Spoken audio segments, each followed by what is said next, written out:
Vamos embarcar em uma jornada maravilhosa ao longo da vida humana. Do nascimento à morte, com a ajuda da tecnologia mais avançada.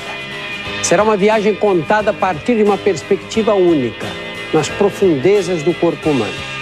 Não será a história de uma vida, mas a de todas as nossas vidas.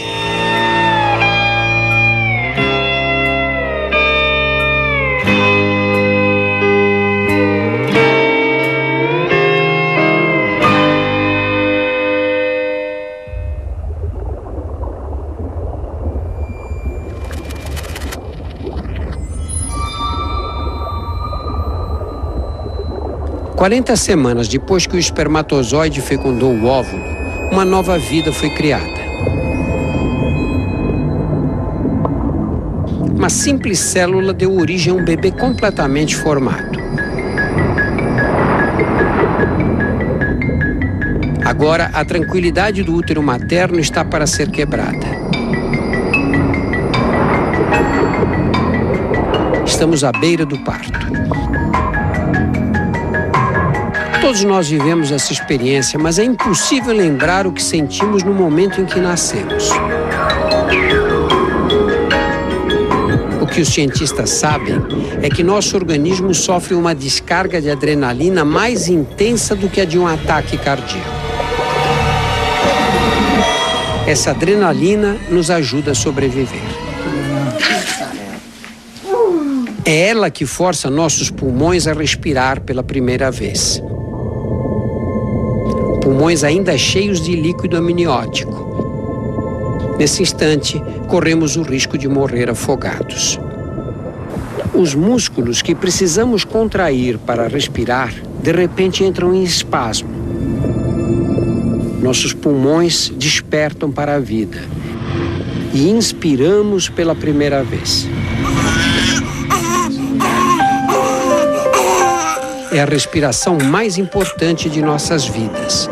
A primeira das 700 milhões que daremos antes da última.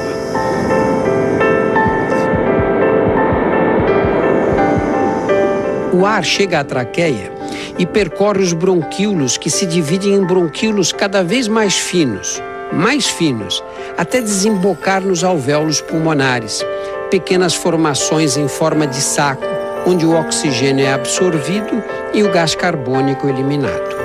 Nos pulmões existem 30 milhões de alvéolos.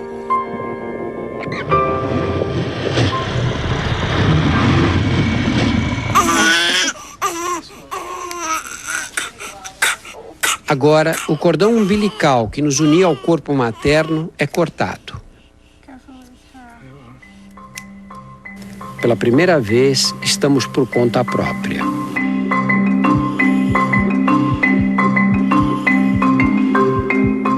Os órgãos do recém-nascido precisam se adaptar ao mundo externo.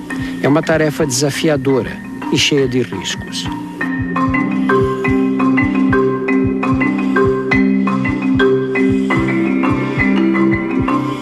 Nosso coração, do tamanho de uma noz, já pulsava há 8 meses, mas agora enfrenta uma complicação. Ele tem 2 orifícios abertos, um na aorta e outro em suas paredes internas. Esses orifícios vêm da vida intrauterina e serviam para desviar o sangue de nossos pulmões paralisados na direção dos vasos da placenta.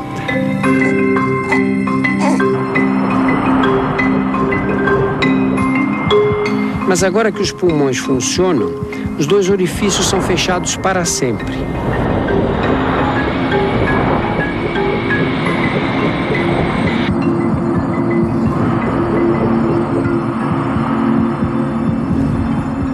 Com o coração batendo compassadamente, o sangue será bombeado por milhares de quilômetros de vasos sanguíneos.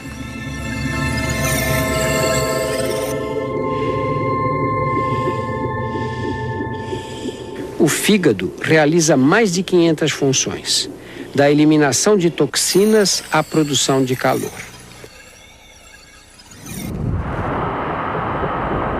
Os rins procuram manter o balanço entre o volume de água necessário para as células e a quantidade que deve ser eliminada na urina.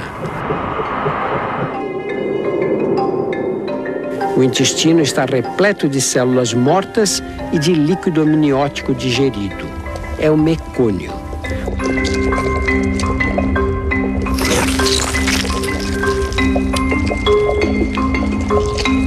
O mecônio é um líquido corrosivo. Se o bebê chegar a aspirá-lo, ele poderá atacar os pulmões. Dentro do intestino, porém, ele é inofensivo e será eliminado em horas.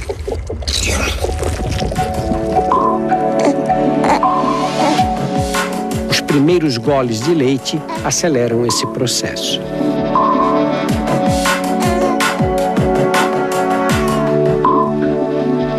O trauma do nascimento parece haver terminado, mas a aventura de sobreviver está apenas começando. O corpo humano é uma máquina microscopicamente desenhada.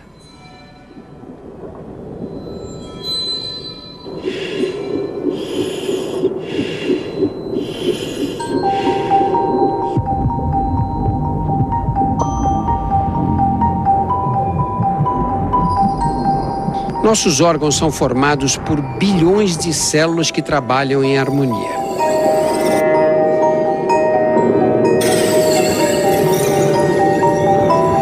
Dentro de cada célula existe uma organização perfeita que diz a cada uma delas o que fazer e de que modo deve comportar-se.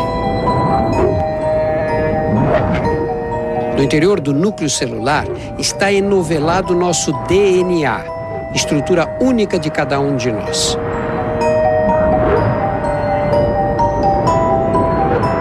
O DNA é a forma que molda o que somos. Nele estão contidas as instruções para criar cada pessoa.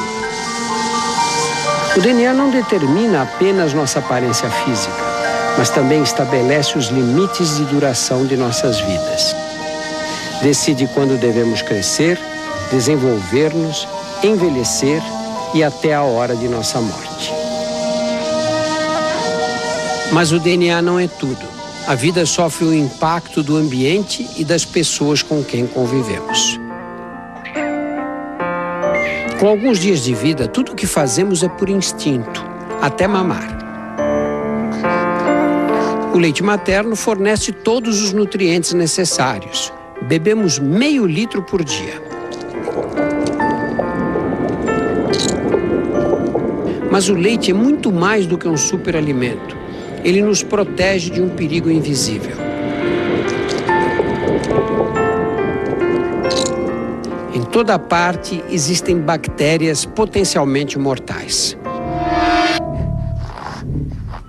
A pele sofre ataque constante. Em nosso corpo existem 10 vezes mais bactérias do que células.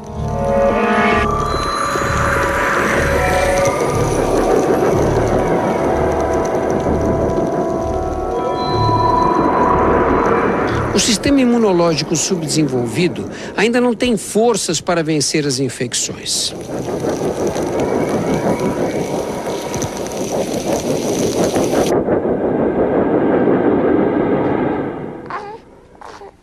Uma obra-prima de estratégia natural, nossas mães nos passam anticorpos através do leite.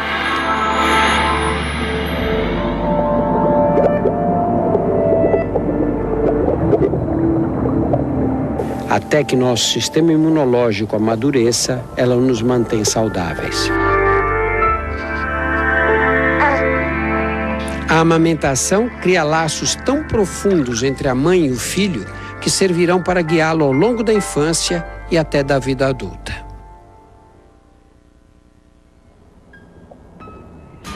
No próximo domingo, vamos sair de casa pela primeira vez.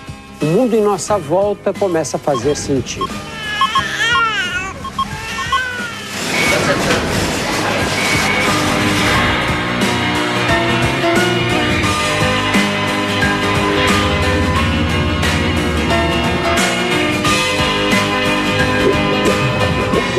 Pela primeira vez, uma câmera permite filmar em alta definição a chegada no estômago. Não perca!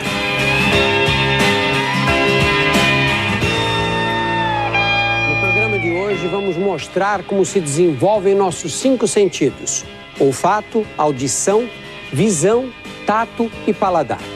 Ao nascer, ouvimos melhor do que em qualquer outra fase da vida, mas enxergamos mal. O mundo está embaçado e sem cor.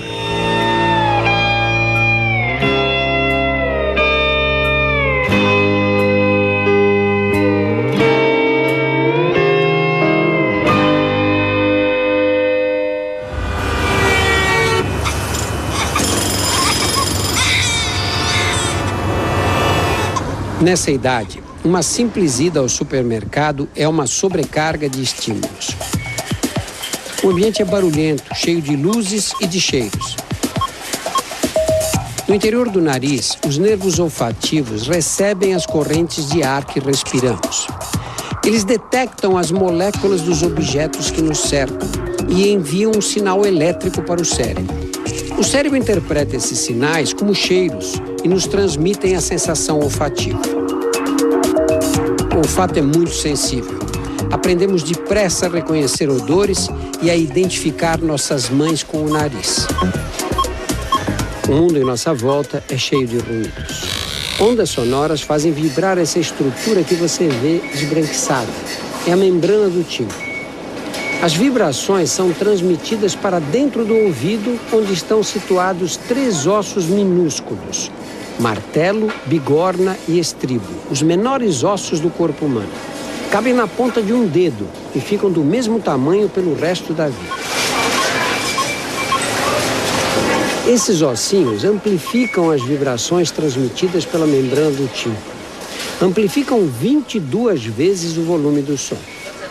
As vibrações penetram uma estrutura em forma de caracol, situada no ouvido interno, a cóclea. O interior da cóclea é revestido por camadas de cílios muito delicados.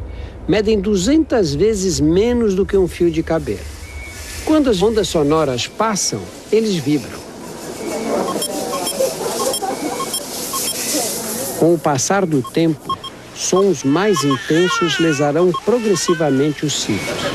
Mas nesta idade, eles funcionam perfeitamente. Nosso ouvido jamais será tão perfeito como agora. Sua visão é diferente. O mundo se apresenta embaçado e sem cores. Os olhos são tão imaturos que não conseguimos direcioná-los para o local desejado e o cristalino não é capaz de encontrar o foco.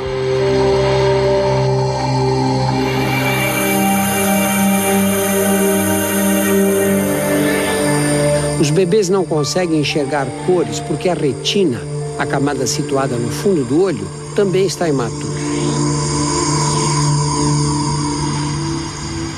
Na retina existem os cones e os bastonetes, células especializadas em transformar luz em sinais elétricos. Os cones, encarregados de detectar as cores, ainda estão em desenvolvimento. Por isso, vemos tudo em branco e preto. Da retina, os sinais caminham pelos nervos ópticos e são enviados para a parte de trás do cérebro, que vai processar as imagens recebidas. Enxergamos com o cérebro, não com os olhos. Quando as imagens chegam ao cérebro, surge outro desafio: como interpretar os dados com o sistema nervoso ainda imaturo. Mas o progresso é rápido.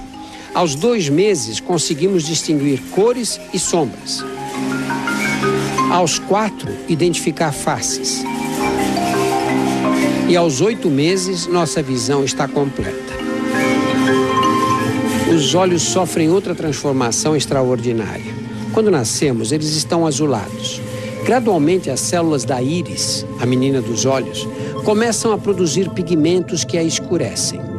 O padrão de deposição desse pigmento varia tanto que se torna uma característica individual única, como se fosse uma impressão digital.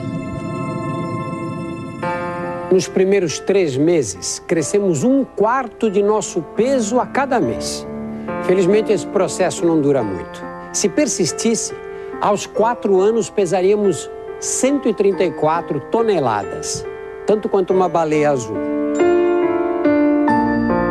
Aos 8 meses, todos os sentidos funcionam adequadamente. Começamos a explorar o mundo. E o sentido mais usado é o tato. Quando tocamos um objeto, receptores localizados sob a pele enviam sinais elétricos através dos nervos sensitivos, que caminham pelos braços e medula espinhal até o cérebro. Os impulsos trafegam em velocidade vertiginosa, 320 km por hora. Nós temos receptores sensoriais espalhados pela pele inteira, mas algumas áreas são mais sensíveis do que outras. As mãos, a face e a boca.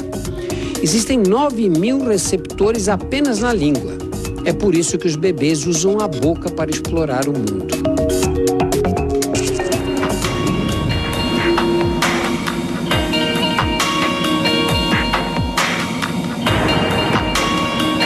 A digestão começa na boca. Os dentes trituram os alimentos. Pequenas glândulas sob a língua produzem saliva para começar a digeri-los. A saliva também lubrifica os alimentos para facilitar o percurso de 12 horas que serão obrigados a fazer pelos 4 metros de intestino. Músculos que se contraem em ondas criam um movimento peristáltico que empurra o bolo alimentar para frente. As contrações são tão poderosas que conseguimos comer até de cabeça para baixo.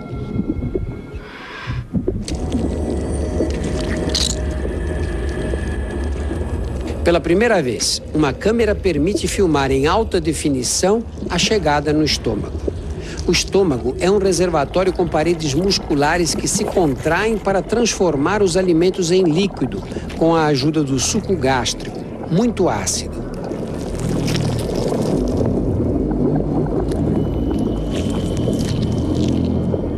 O ácido é tão corrosivo que as paredes internas do estômago precisam ser constantemente protegidas por uma camada de muco. Sem ele, surgem as úlceras. Cerca de 1 hora mais tarde, o estômago espreme a comida por uma passagem estreita, o piloro, que o separa do duodeno.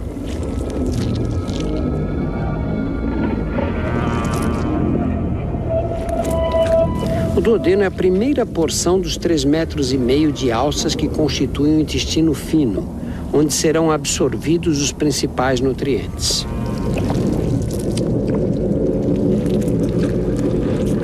O primeiro passo é dado pelo pâncreas, ao produzir um suco que neutraliza o ácido do estômago. A bile do fígado transforma as gorduras em gotas pequenas. O interior das paredes intestinais possui milhões de projeções microscópicas chamadas vilus, que aumentam a superfície do intestino, facilitando a absorção. Depois de mais 1h30, o intestino já absorveu a maior parte dos nutrientes.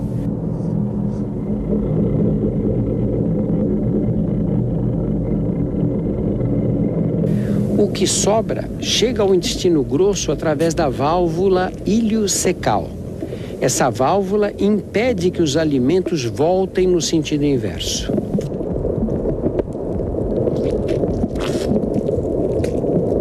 A principal função do intestino grosso é absorver água.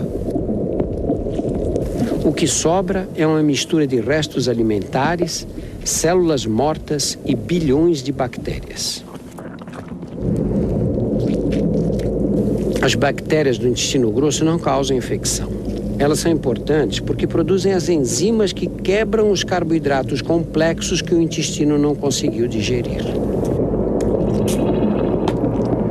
Finalmente, depois de 12 horas, o corpo elimina o que sobrou da refeição.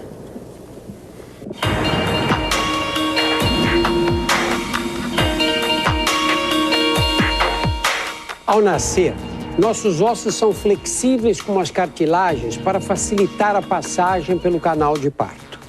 Depois do nascimento, células chamadas osteoblastos entram em ação para tornar os ossos mais resistentes. Com 1 ano, estamos prontos para andar. Para os primeiros passos não basta força, é preciso equilíbrio. E o segredo do equilíbrio está guardado dentro de nossos ouvidos. Na parte mais interna dos ouvidos, existe uma estrutura com 3 alças dispostas em 3 planos. Esses canais semicirculares são cheios de líquidos. Quando o líquido balança com o movimento, os cílios da parte interna dos canais enviam dados para o cérebro identificar a posição espacial em que o corpo se encontra. Podemos andar. Agora não há mais limites para o que conseguimos fazer.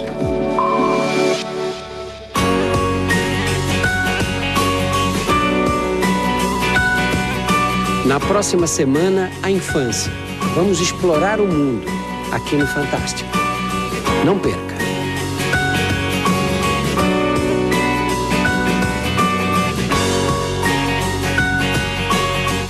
Nos primeiros programas desta série, mostramos a fragilidade dos bebês.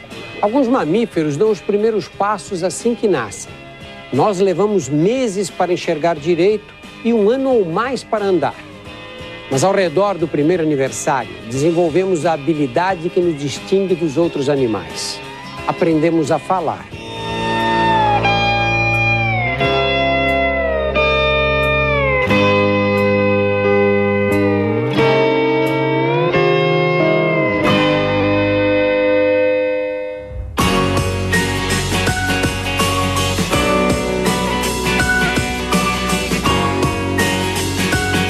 A maioria de nós começa a falar com 1 ano de idade. Aos 2 anos, já aprendemos 10 palavras novas por dia.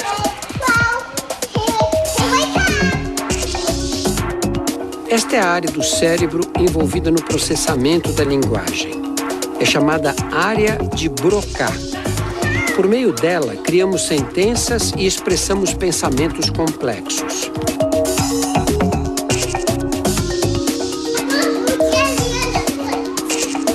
A linguagem é o que torna os humanos tão diferentes. Falando, podemos expressar nossas ideias. Podemos ensinar melhor os nossos filhos.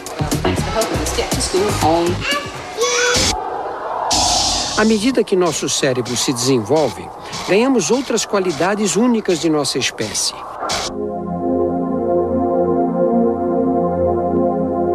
Adquirimos consciência de nossa identidade e individualidade. Aprendemos a pensar por nós mesmos.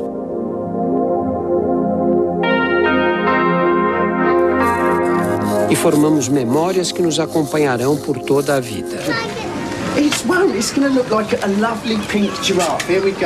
Aos 5 anos de idade, estamos numa fase incomparável. Pouquíssimos mamíferos dedicam tanto tempo à preparação para a vida adulta. Num período de tempo equivalente, os cachorros, por exemplo, estão em plena fase reprodutiva. O nosso relógio biológico, comandado pelo DNA, atrasa em mais de 10 anos o início da vida sexual e nos dá uma grande vantagem. Sobra mais tempo para aprender.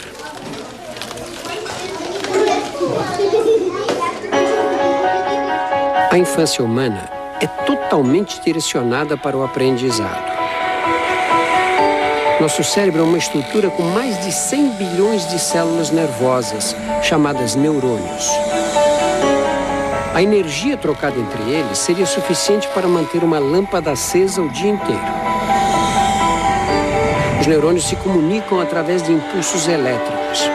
Cada impulso é uma fração muito pequena de um pensamento e de uma memória.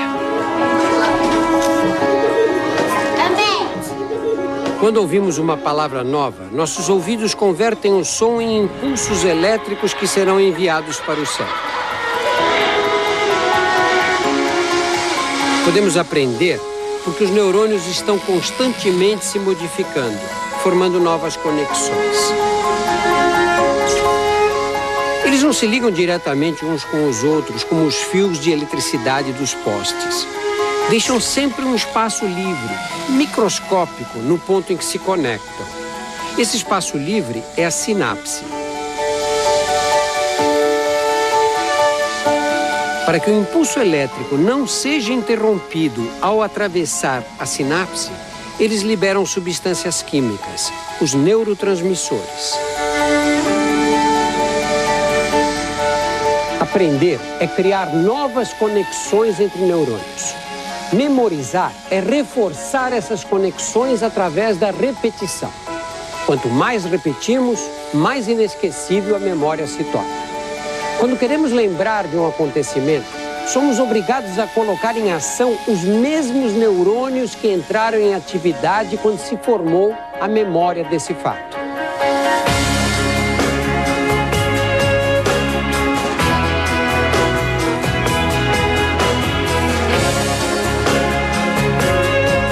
What does the word veteran mean?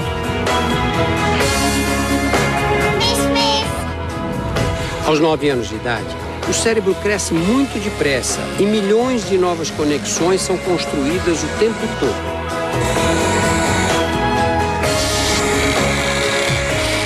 Por isso, a infância é a época ideal para o aprendizado.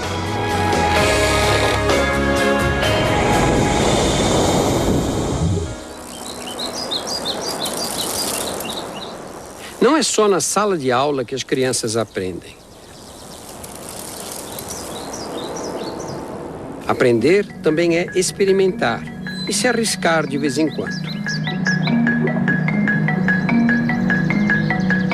Por isso as crianças vivem machucadas. Somos programados para viver experiências novas. Por sorte, nessa fase da vida, o organismo consegue reparar por conta própria os danos sofridos. Esfolar o joelho faz parte da infância. Assim que a pele é cortada, os mecanismos de defesa entram em ação. Os capilares sanguíneos se fecham para estancar o sangramento.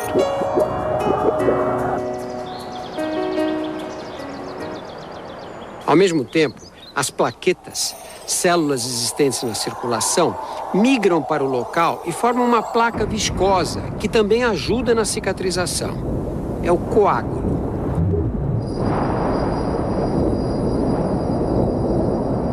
As crianças são especialistas em cicatrizar ferimentos. Na infância, as células se multiplicam numa velocidade muito intensa. Elas trabalham para aumentar o número total de células do corpo e também para manter os tecidos sempre novos, fortes e cada vez maiores. O mesmo ocorre com as células que trabalham para curar os ferimentos.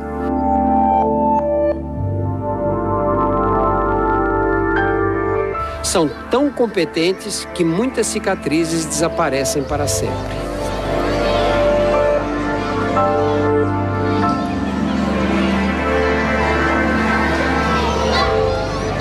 A infância é também o tempo de expandir horizontes. Cada vez interagimos com mais gente. Mas essa sociabilidade nos expõe a germes que podem causar infecções. Felizmente, temos um arsenal de defesas contra eles. Sobrancelhas, cílios, os pelos do nariz e das orelhas impedem a invasão das bactérias que vêm pelo ar. Suor, lágrimas e o muco nasal ajudam a aprisionar os germes. A pele se renova e se protege ao mesmo tempo. Enquanto descama para eliminar as células velhas, elimina também as bactérias que estão na superfície. A boca é mais vulnerável. Descobertas recentes mostram que os germes alojados na boca não são tão inofensivos. Se eles estivessem em outros órgãos, como o coração, poderiam ser fatais. Por sorte, a nossa boca tem uma arma secreta, a saliva. Além de ajudar na digestão dos alimentos, ela possui enzimas capazes de destruir bactérias. Produzimos até 1,5 litro de saliva a cada dia.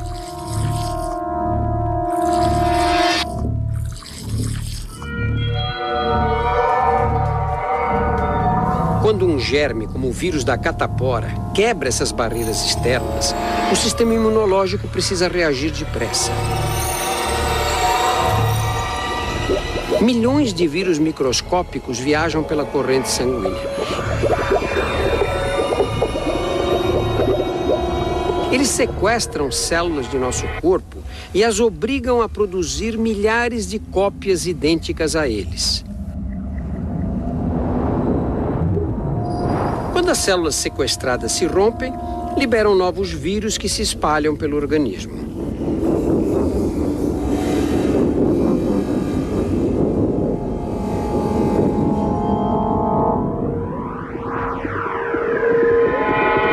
As consequências do ataque são febre e lesões na pele.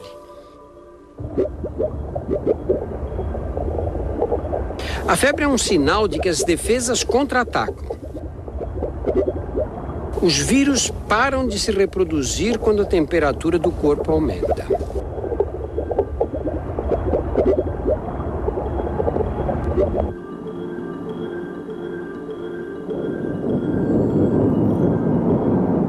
Quando o nosso sistema imunológico entra em ação, glóbulos brancos lançam proteínas tóxicas contra as células sequestradas pelo vírus. As células não resistem, mas os vírus existentes em seu interior também são destruídos.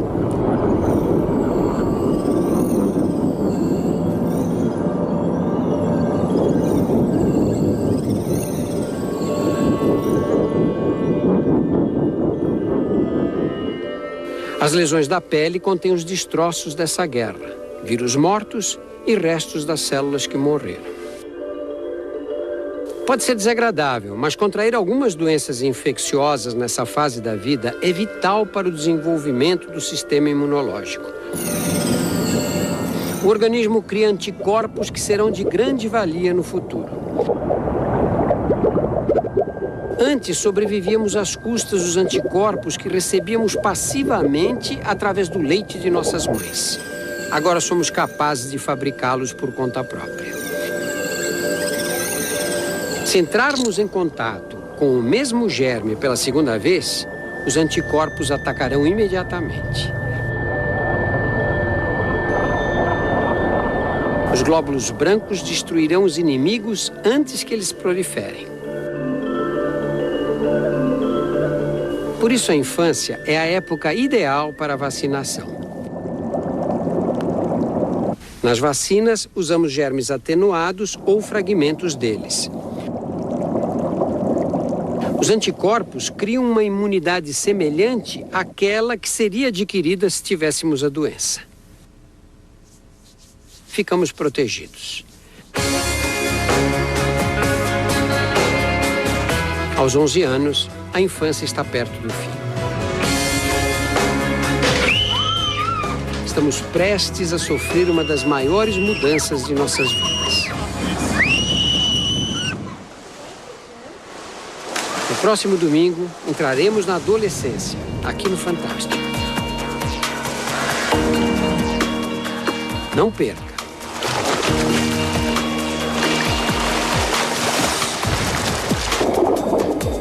Em programas anteriores, mostramos a viagem do corpo humano do nascimento às grandes transformações da puberdade.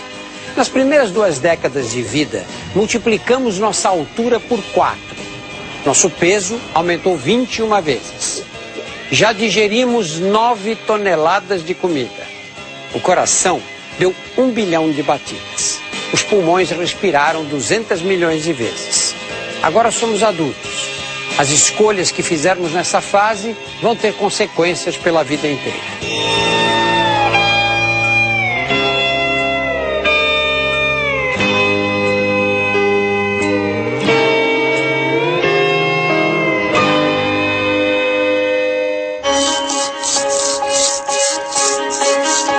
Aos 20 anos já atingimos a estatura máxima, mas jamais deixaremos de nos modificar.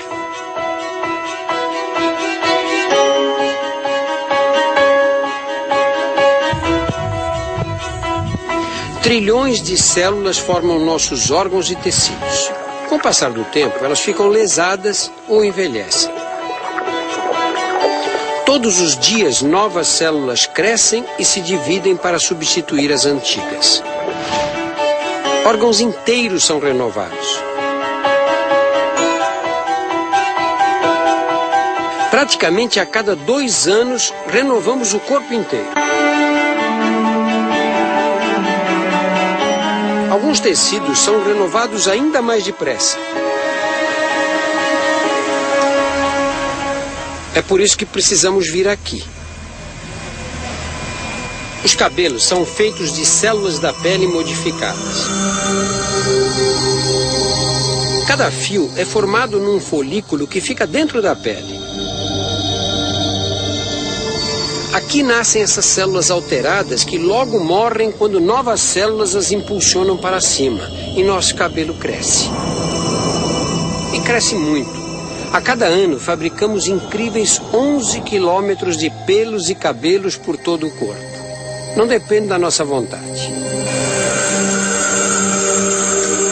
Felizmente conseguimos controlar, mesmo que parcialmente, o crescimento de outras partes do nosso organismo. Algumas escolhas que fazemos nessa fase da vida, como fazer exercícios, por exemplo, nos afetam para sempre. O corpo humano é uma máquina construída para o movimento. Precisa de atividade física para funcionar direito. Os exercícios fortalecem o coração, o músculo que mais trabalha em nosso corpo.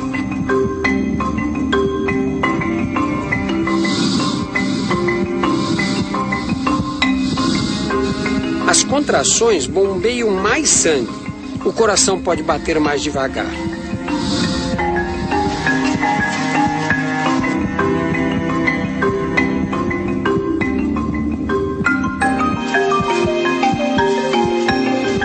Nossos pulmões, cheios de alvéolos para absorver oxigênio e eliminar gás carbônico, também se beneficiam. O exercício estimula os capilares sanguíneos dos alvéolos a crescer e a absorver mais oxigênio. O fôlego melhora. Podemos inspirar mais ar. Os pulmões se expandem. A superfície pulmonar é enorme. Se pudéssemos esticar completamente os 2 pulmões, eles cobririam uma quadra de tênis. O esqueleto também ganha com atividade física. Os exercícios exercem pressão sobre os ossos. Esse esforço estimula a renovação. Células chamadas osteoclastos eliminam o tecido ósseo que ficou velho. Outras células, os osteoblastos, reconstroem o osso perdido. Desse processo resulta um esqueleto mais forte. Ao mesmo tempo, as fibras musculares se hipertrofiam.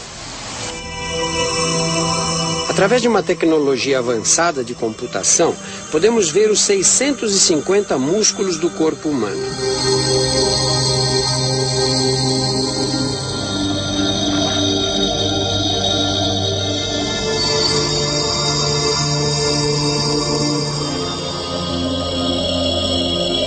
Eles representam 1/3 do peso total de um adulto.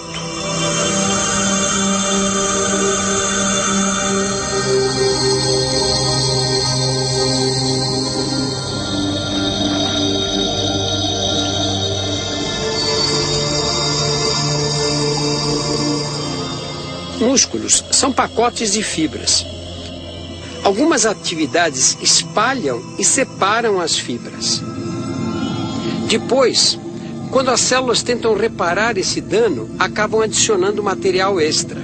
O novo músculo cresce maior e mais forte. Ao contrário do exercício físico, há atividades que lesam nossas células. Lesões que nem mesmo a juventude consegue reparar.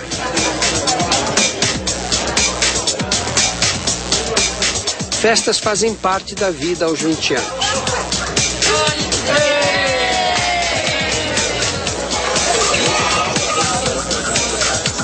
Todos sabem que o cigarro destrói os pulmões, mas fumaça não é o único perigo aqui.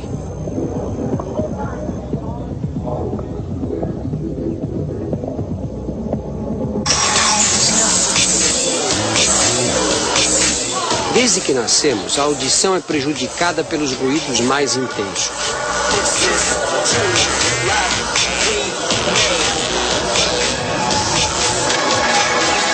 O problema está bem no fundo do ouvido, na cóclea, uma estrutura em forma de caracol, revestida internamente por cílios mais finos do que um fio de cabelo. Eles transformam o som em impulsos elétricos, mas são muito frágeis. Sons mais intensos destroem os cílios. E eles nunca mais serão substituídos. Os cílios que vibram com os sons de alta frequência são os mais afetados. Sem perceber, vamos perdendo a audição lentamente. Bebida alcoólica em excesso é um problema para a nossa saúde. Bastam alguns drinks para o coração bater mais rápido e a pressão arterial subir. Ficamos mais relaxados e faladores. Perdemos a inibição e a coordenação motora mais delicada.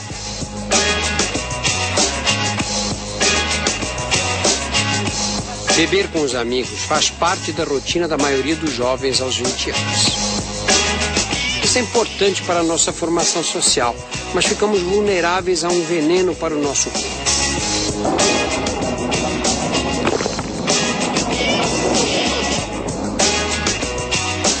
O álcool entra na corrente sanguínea e muda nosso estado físico e mental. Quanto mais bebemos, mais neurônios são afetados. Algumas sinapses são ativadas, ou seja, a conexão entre alguns neurônios fica mais rápida. Enquanto outras sinapses ficam completamente bloqueadas.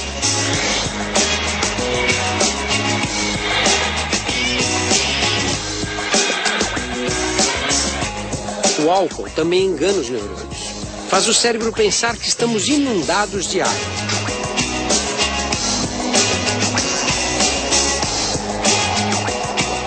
Equivocado, ele envia uma ordem para os rins produzirem mais urina. Perdemos um líquido precioso. Sem perceber, ficamos desidratados. A manhã seguinte nos reserva uma surpresa.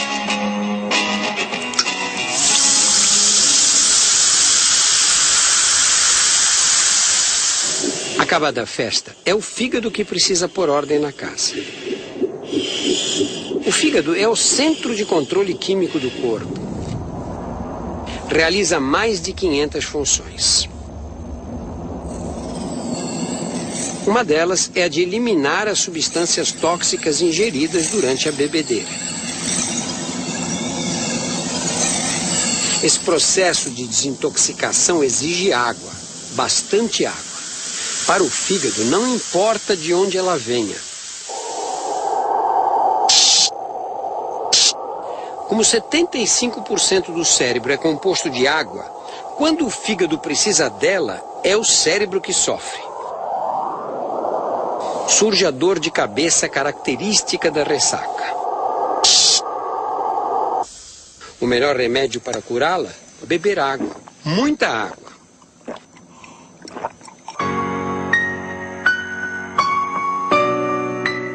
No próximo domingo, enfrentaremos novos desafios.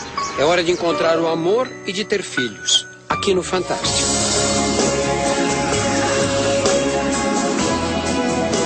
Não perca.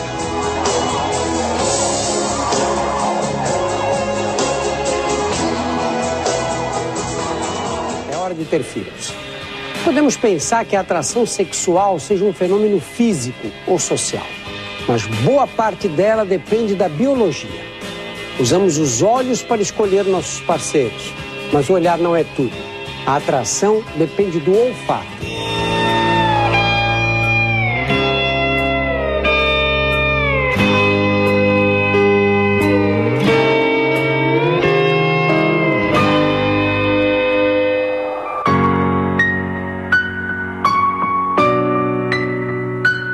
Podemos encontrar o amor em qualquer lugar, até no trabalho.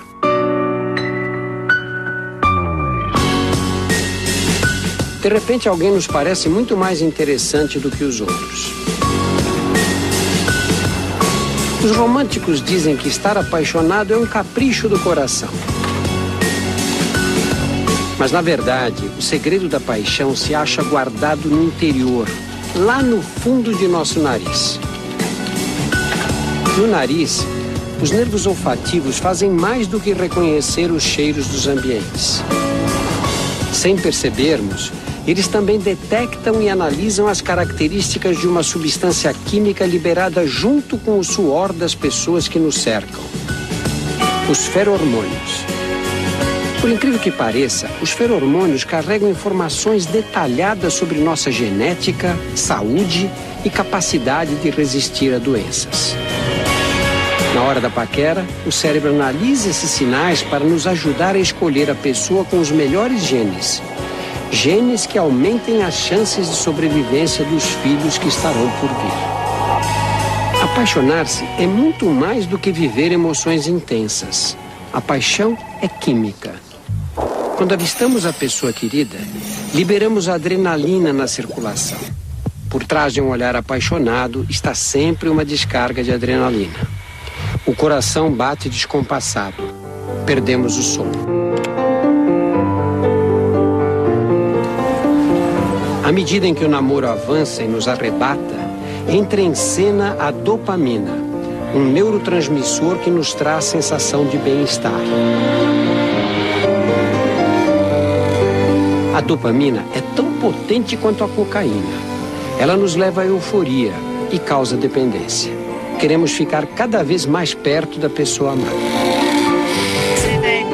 Ocasionalmente, depois de um tempo juntos, pensamos em atingir os estágios mais profundos da relação amorosa: compromisso, casamento e, quem sabe, filhos.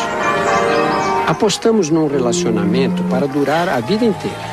E quem diria, até nossas futuras bodas de ouro dependerão de substâncias químicas.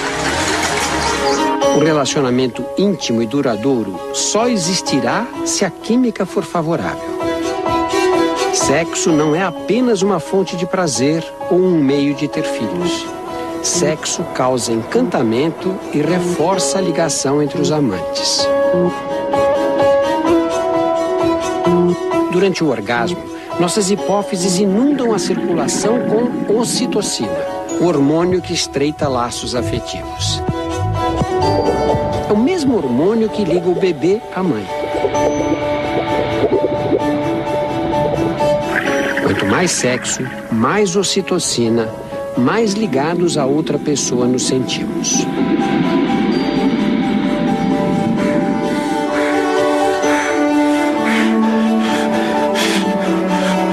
Alguns antropólogos acreditam que a ocitocina é a grande responsável por manter pais e mães unidos enquanto criam os filhos.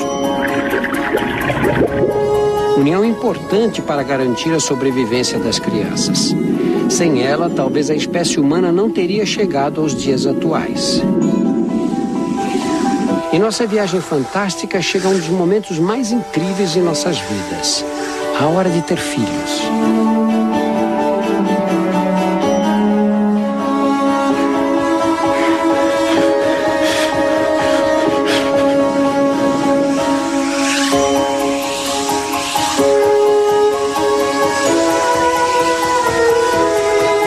O óvulo é a maior célula do corpo humano. Todo mês a jornada se repete. Ele amadurece e é expulso do ovário. Normalmente, o óvulo morre e é eliminado do corpo durante a menstruação. Mas esse terá outro destino: dar origem a um bebê.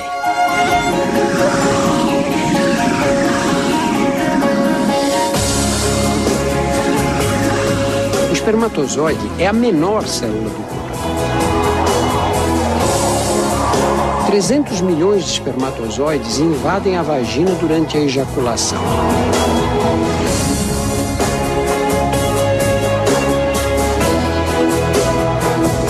Não é fácil a tarefa dos invasores. Eles precisam sobreviver às condições hostis da vagina, porque as secreções vaginais são ácidas para prevenir infecções por bactérias. Essa acidez é capaz de destruir milhões de espermatozoides. Muitos morrem antes mesmo de chegar ao colo do útero. Os que conseguem sobreviver nadam útero adentro para chegar ao óvulo que vem descendo pela trompa. Contrações musculares muito delicadas no interior das trompas ajudam os espermatozoides a percorrer o caminho. Dos 300 milhões, somente algumas centenas chegarão perto do alvo final. E apenas um fertilizará o óvulo.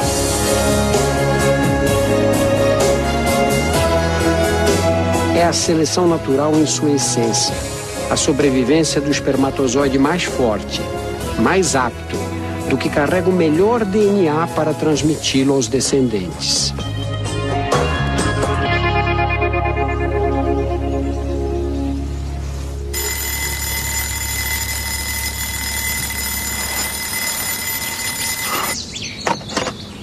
Por fora, o corpo feminino não dá nenhum sinal do que acaba de acontecer. Sem sabermos, um novo capítulo de nossas vidas está sendo escrito.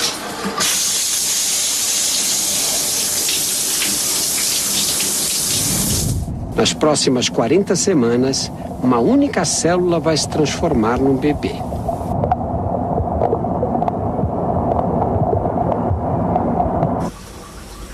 Para muitas mulheres, o primeiro sinal de gravidez acontece no banheiro. Ninguém sabe por que surgem as náuseas. Uma hipótese é de que protegeriam o embrião de toxinas presentes nos alimentos ingeridos pela mãe.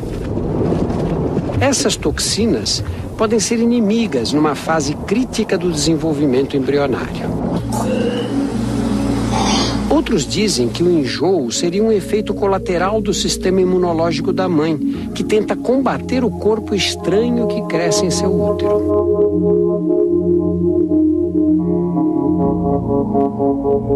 O embrião pode ser comparado a um parasita. Suga a energia da mãe enquanto retira do corpo dela tudo o que precisa. Ele está aparelhado com um kit de sobrevivência, a placenta. Na placenta, o sangue da mãe passa os nutrientes para o feto através de uma membrana.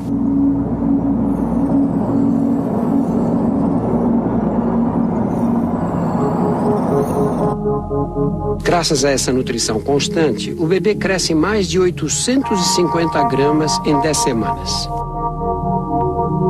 E o útero aumenta mais de 1000 vezes o tamanho original para dar conta do desafio de abrigar o feto.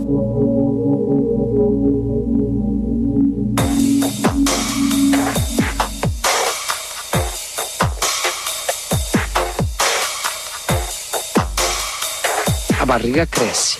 O corpo materno precisa se reorganizar internamente para acomodar o bebê, que cada vez ocupa mais espaço. Esta mulher não está grávida. Todos os órgãos estão bem dispostos. Agora, olha a diferença de uma que está grávida.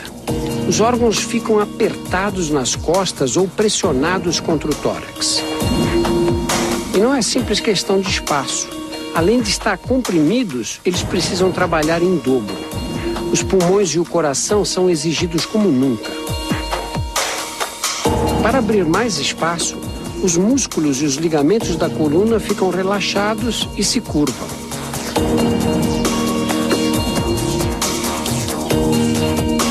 O estômago é praticamente esmagado e sofre uma rotação de 45 graus. Por isso, a mãe só consegue ingerir pequenas quantidades de alimentos sólidos e de líquidos, embora o bebê exija cada vez mais nutrientes.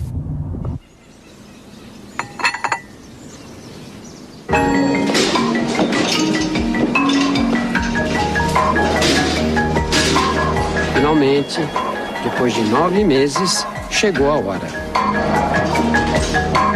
Expulsar do corpo da mãe um bebê de quase 3 quilos é uma tarefa complicada. Os ligamentos se tornam mais elásticos para permitir que a bacia se abra para formar o canal de parto. Mesmo assim, a passagem fica bem apertada. Vamos acompanhar o caminho estreito que o bebê deve percorrer na hora do nascimento. Ele ainda tem que girar o corpo para conseguir passar pelos ossos da bacia da mãe.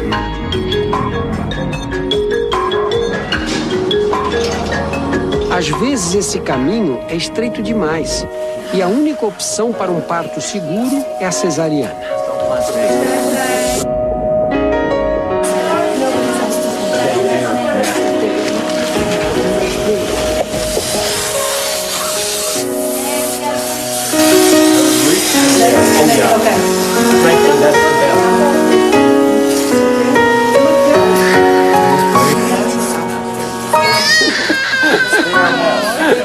Há 30 anos éramos bebês. Hoje somos pais e mães. Criar filhos exige grande esforço físico e emocional. A partir de agora, nossa vida vai mudar para sempre. A juventude ficou para trás. Os anos passam e nosso corpo está para entrar numa nova fase de mudanças. No próximo domingo, a nossa viagem fantástica continua. Enquanto os filhos crescem, nós também nos transformamos. Domingo que vem. Até lá.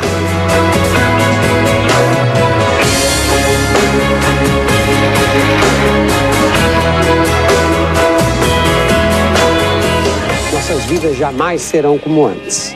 Perdemos o direito à irresponsabilidade da adolescência. À medida que nossos filhos crescem, surgem as alterações que nos levarão aos 40 anos de idade. Fazem que já vivemos a metade de nossas vidas.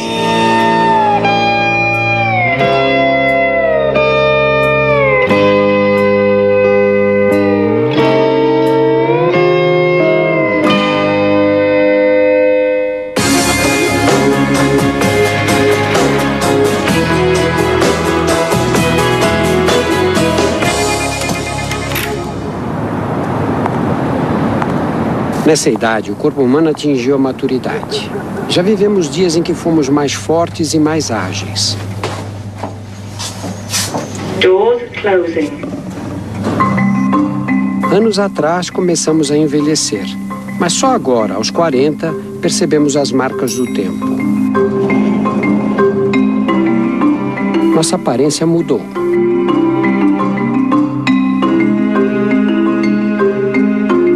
O efeito cumulativo do sol é responsável pelos primeiros sinais. Aparecem as rugas.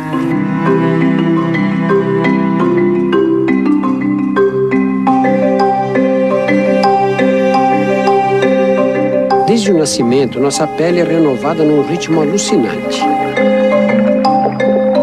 Para repor as células das camadas superficiais que morrem constantemente, a pele fabrica 40 mil novas células a cada minuto. Aos 45 anos, já foram eliminados 180 quilos de células mortas.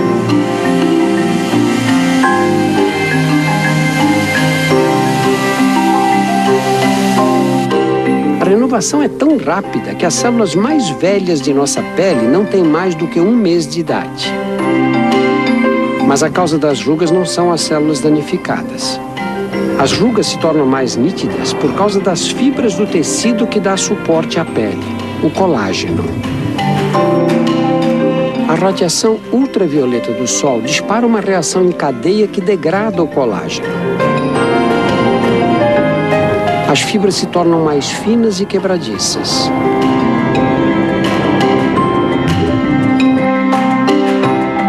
A pele perde a elasticidade, fica flácida. As rugas são inevitáveis.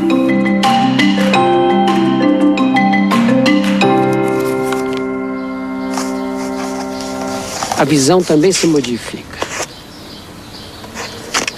Podíamos ler sem óculos. O cristalino, a lente de nossos olhos, é formado por células que não se renovam, assim como as células do coração e algumas do cérebro.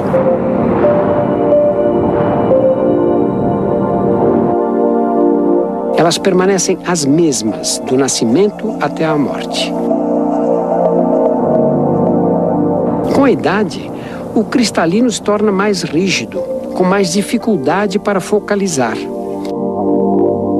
Fica difícil adaptar-se às variações de claro e escuro. E para piorar, os olhos ficam mais secos. As lágrimas que serviam para lavá-los estão mais escassas. As mudanças atingem todo o nosso organismo. Aos 20 anos, era fácil manter o corpo em forma. Podíamos comer à vontade, sem ganhar peso. Agora, o metabolismo é outro. Engordar é muito mais fácil. À meia-idade, os níveis de estrógeno, testosterona e de hormônio de crescimento estão mais baixos.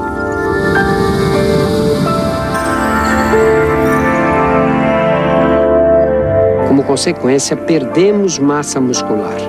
Perdemos cerca de 3 quilos de músculo por década. Com menos músculos, queimamos menos calorias. O organismo fica mais econômico. Precisa de menos combustível para funcionar. Se continuarmos a comer como antes, o excedente é armazenado sob a forma de gordura. As mulheres acumulam gordura nas cadeiras. Isso tem uma explicação. Durante a gravidez, a gordura acumulada nessa região funciona como uma reserva de energia. Nos homens, a barriga é que aumenta. Para nossos ancestrais, o peso extra na cintura era uma reserva útil, que ajudava durante as longas caçadas. A capacidade de metabolizar gorduras diminui com a idade.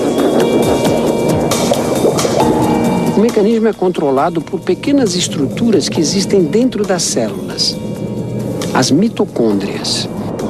As mitocôndrias funcionam como centrais energéticas das células. Elas produzem energia, fazendo o oxigênio que respiramos reagir com os nutrientes ingeridos na alimentação. Com o passar dos anos, as mitocôndrias envelhecem e seu número em cada célula diminui, comprometendo, entre outras funções, a capacidade de metabolizar gordura. Às vezes, a combinação entre muita comida e metabolismo lento pode ser fatal.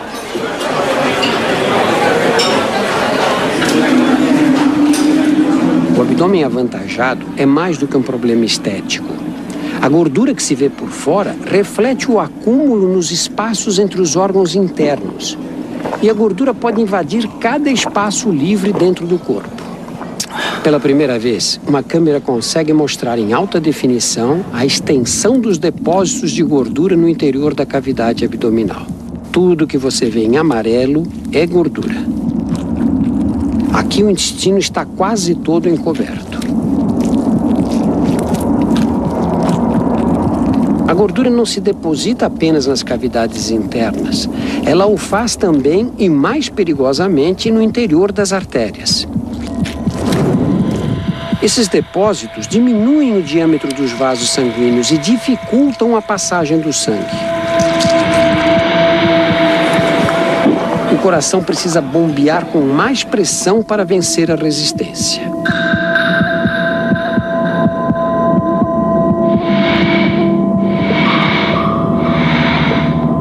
Em casos extremos, a artéria pode ficar totalmente obstruída.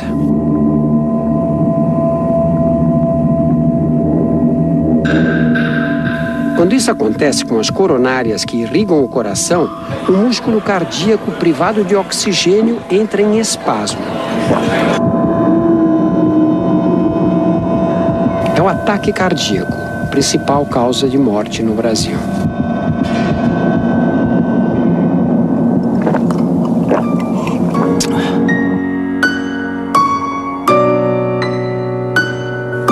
Quando atingimos os 50 anos, nosso metabolismo está mais lento, mas o estilo de vida não. Vivemos atolados de obrigações familiares, compromissos sociais e trabalho. Essa pressão cria condições para a instalação do estresse.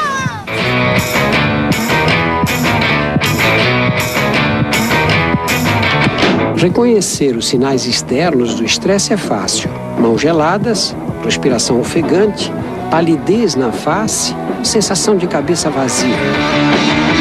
Mas o pior está escondido dentro do corpo.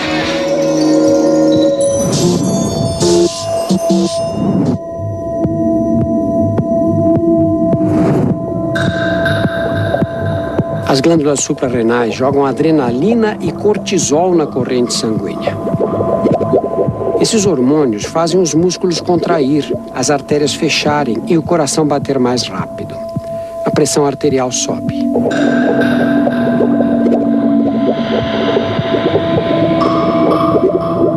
Somos tomados pelo reflexo de fugir ou lutar. O mesmo que nossos antepassados desenvolveram para enfrentar as feras. Mas a diferença deles, nossos predadores estão sempre por perto. A conta a pagar, o trânsito parado, o filho que anda em más companhias. Não há escapatória. O corpo tem que aguentar as consequências. O estresse danifica e apressa o envelhecimento dos vasos sanguíneos.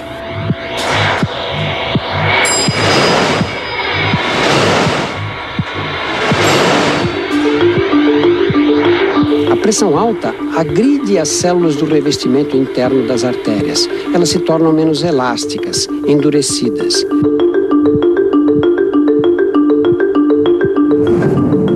Principalmente a maior de todas elas, a aorta.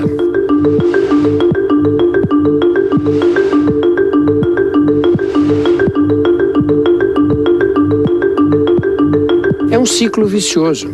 O estresse provoca danos nas artérias, aumenta a pressão e faz o coração trabalhar com mais carga.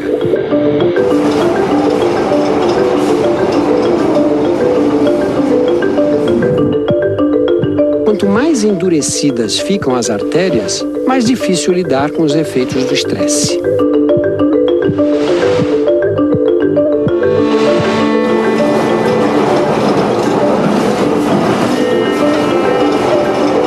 Chegamos ao limite.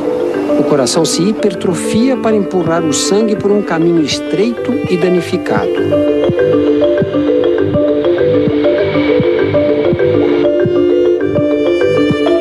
A pressão alta pode romper artérias mais frágeis. Quando a ruptura ocorre em uma artéria do cérebro, acontece um acidente vascular, popularmente conhecido como derrame cerebral. Para as mulheres, essa fase da vida reserva um outro desafio, a menopausa. Os ovários ficam sem óvulos e as menstruações desaparecem. A produção de hormônios sexuais, estrógeno e progesterona, cai. O corpo feminino vive o fim da idade reprodutiva. A falta de hormônios altera as regiões do cérebro envolvidas no humor, na disposição e no controle do sono. O hipotálamo, área que coordena o controle da temperatura do corpo, também é afetado. O rosto fica afogueado, surgem ondas de calor acompanhadas de suor e arrepios de frio. Os ossos e os músculos se ressentem da falta de hormônios e enfraquecem.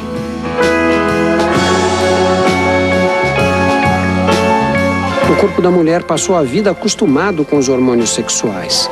Agora eles não existem mais. O processo de envelhecimento se acelera.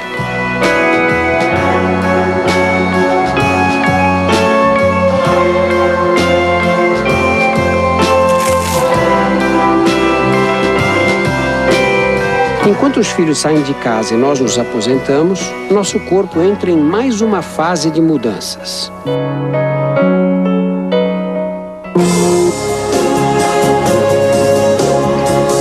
Domingo que vem, desvendaremos os mistérios do envelhecimento aqui no Fantástico. Até lá. E tiveram filhos. O nascimento de um neto é evidência de que não somos mais necessários para a perpetuação de nossos genes. Desse momento em diante, a vida seguirá em frente, estejamos ou não por perto.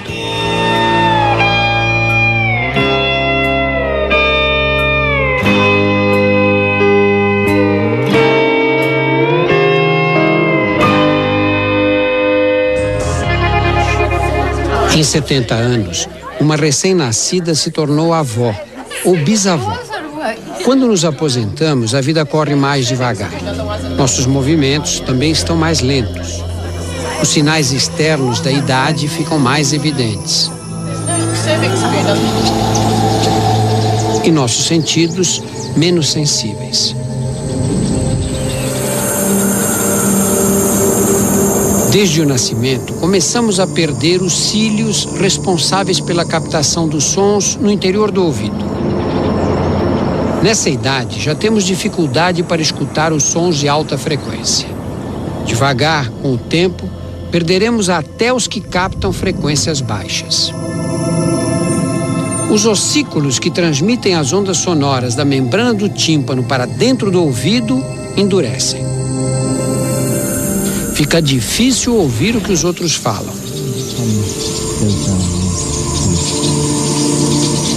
A visão também piora. A vida inteira exposto aos raios de sol, o cristalino, a lente dos olhos, perde a elasticidade e escurece. Pode até mudar a cor dos olhos.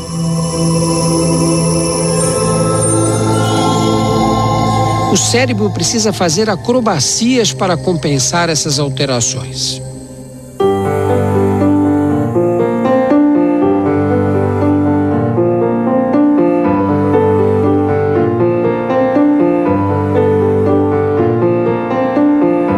O esqueleto reflete bem o desgaste de muitos anos.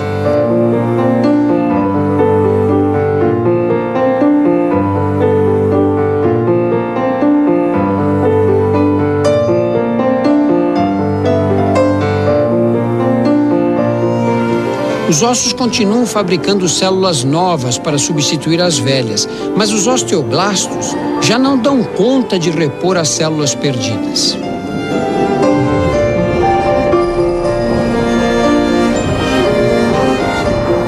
A perda constante de massa óssea torna os ossos quebradiços. É a osteoporose, um perigo permanente.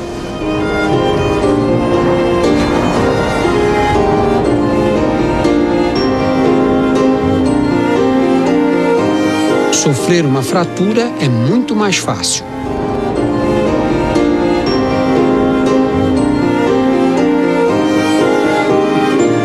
Isso acontece com ambos os sexos, mas as alterações hormonais da menopausa aceleram o processo nas mulheres.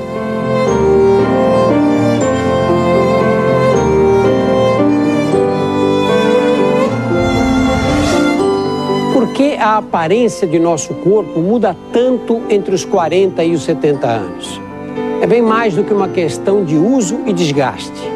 O envelhecimento é um processo que afeta uma por uma de nossas células.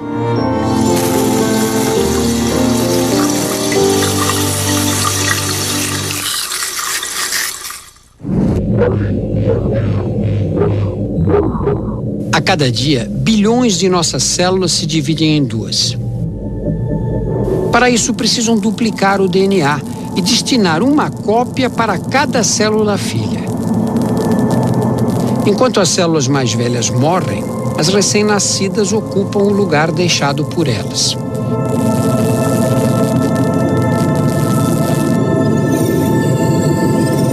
O problema é que o mecanismo de divisão celular é sujeito a pequenos erros.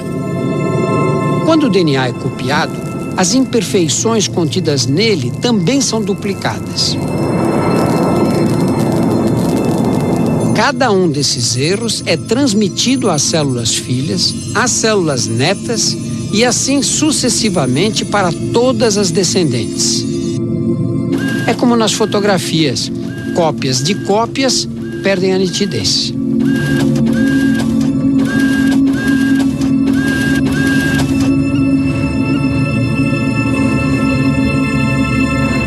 Desde o nascimento, trocamos todos os ossos do nosso rosto a cada 2 anos.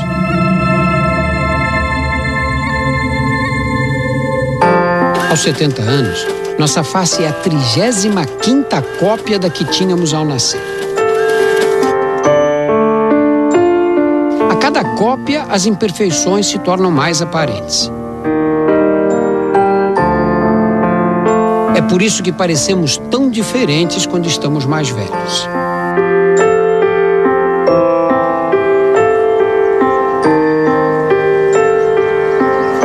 Outra causa de envelhecimento está no ar que respiramos.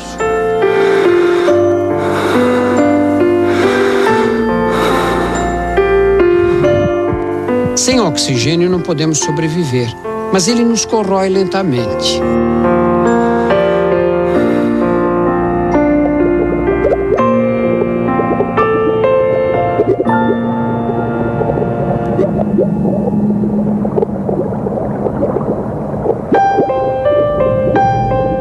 Dentro de cada célula, as mitocôndrias são nossas centrais energéticas, nossas fábricas de energia.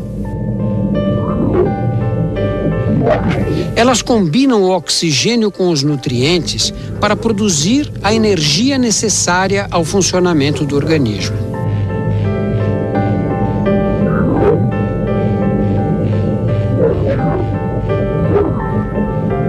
Nesse processo são liberados poluentes, chamados de radicais livres, que agridem as próprias paredes das mitocôndrias e comprometem a produção de energia.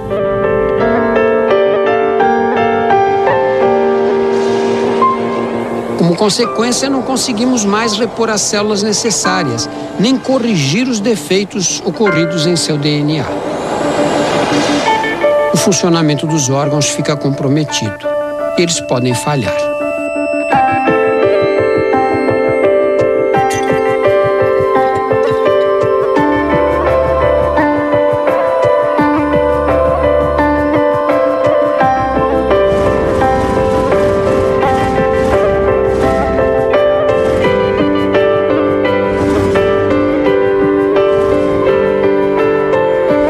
A morte, como a vida, é um processo construído no interior de nossas células.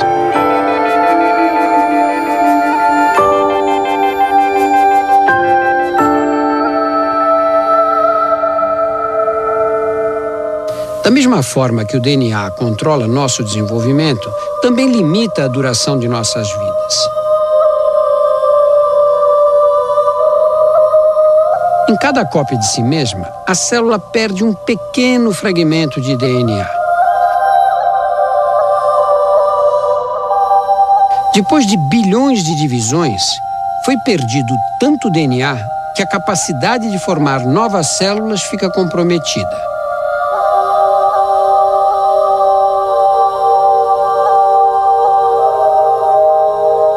A morte não é um acontecimento instantâneo. É um processo através do qual os órgãos pouco a pouco entram em falência. Ao dar as últimas batidas, o coração espalha pelo corpo hormônios que aliviam a dor, as endorfinas.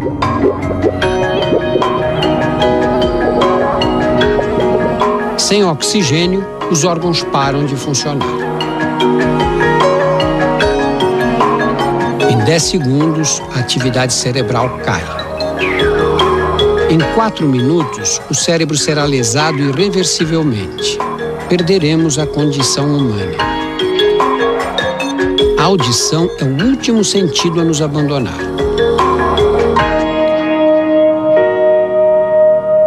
Mas algumas células permanecem vivas até mesmo depois da morte. As da pele ainda se dividem por 24 horas. E são necessárias 37 horas para que o último neurônio encerre sua atividade.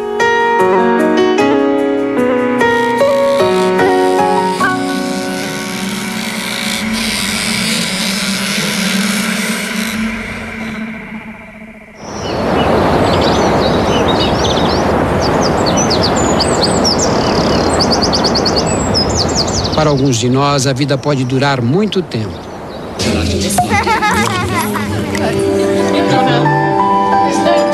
Quem nasce hoje tem expectativa de viver 80 anos ou mais. Mas todas as jornadas um dia devem terminar.